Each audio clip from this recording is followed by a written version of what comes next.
Rajkot TRP game ઝોનમાં મોટા પ્રમાણમાં પેટ્રોલનો જથ્થો હોવાને લઈને તેમજ સ્કૂલોમાં ગેરકાયદેસર ડોમ હોવાને લઈને કલેક્ટરે પ્રતિક્રિયા આપી હતી।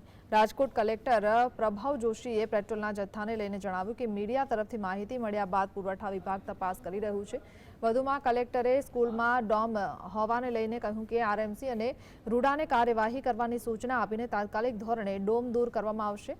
ત્યારે હવે તંત્ર પર સવાલ ઉઠતા કલેક્ટર દ્વારા તપાસ ચાલુ હોવાની વાત કરવામાં આવી છે।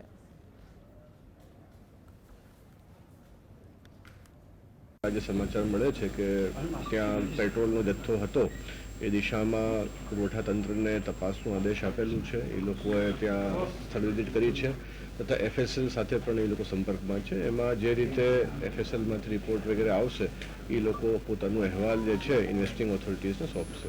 આંકડો 27નું છે અને 27 જે બોડીઝ છે એમના ડીએનએ જે છે એ મેચ થઈ ગયા છે।